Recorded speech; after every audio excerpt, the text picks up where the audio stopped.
Erinnern Sie sich an unsere Aussage zu sehr gewissenhaften Menschen? Oder ist das etwa Ihre erste Folge unserer Reihe über das 5-Faktoren-Modell? Naja, mittendrin anfangen klingt nicht sehr gewissenhaft, aber natürlich wollen wir niemanden bevormunden. Das überlassen wir unserem zweiten Gitarristen Mike, ein sehr gewissenhafter Mensch. Gewissenhaftigkeit ist aber nicht nur Ordnungsliebe, sondern auch Pflichtbewusstsein, Besonnenheit und Selbstdisziplin. Ebenso gehört zur Gewissenhaftigkeit noch Leistungsstreben und Kompetenz. Eine besonders schwierige Facette, denn meist halten wir uns für kompetenter, als wir sind. Die Vorbereitung eines Auftritts ist voll von ungeliebten Aufgaben. Eine davon ist, den sogenannten Rider zu erstellen.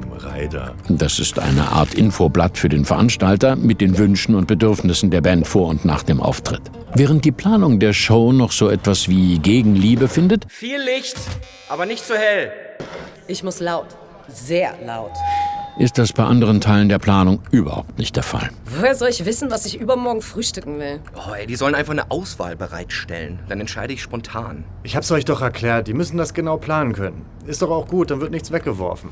Bestell doch einfach ein Mettbrötchen und einen Kaffee für jeden. Also ich frühstücke morgens gar nicht. Aber vor der Show brauche ich unbedingt einen Mate-Salbei-Tee mit einem Löffel Blütenhonig. Leute, ich bestelle mir jetzt ein Brötchen mit Gouda, ein Schokocroissant, einen Kaffee und ein Glas Saft. Ich lasse die Liste offen, tragt euch einfach selber ein. Aber ich schicke das um 20 Uhr ab, die brauchen das morgen. Keine Sorge, Jeff kümmert sich. Du hast schon so viel für unseren Auftritt organisiert. Naja, wie der Auftritt gelaufen ist, wissen wir ja bereits. Am besten lassen wir diese Nacht hinter uns und widmen uns lieber dem Frühstück. Mike sitzt natürlich als erster beim Frühstück und genießt die Ruhe. Während er gerade sein Brötchen schmiert, kommen die anderen nach und nach dazu gestolpert. Wie? Kein Tee? Ist das Fleisch etwa roh? Alles, wie ihr bestellt habt. Oh, da sind ja Zwiebeln auf dem Mettbrötchen. Weiß einer, aus welcher Region hier der Kaffee herkommt? Moin.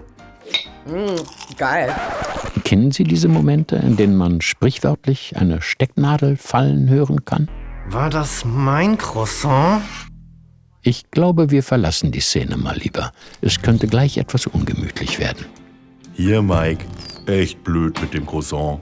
Ich habe das Mett runtergemacht und Schokostreusel drauf. Lieb von Jeff. Naja, hier wird es schwierig, Empfehlungen auszusprechen. Wahrscheinlich sollte Mike zukünftig lieber sein eigenes Hotel buchen oder Polizeischutz für sein Schokocroissant. Apropos Polizei. Haben Sie dieses Motorrad gesehen?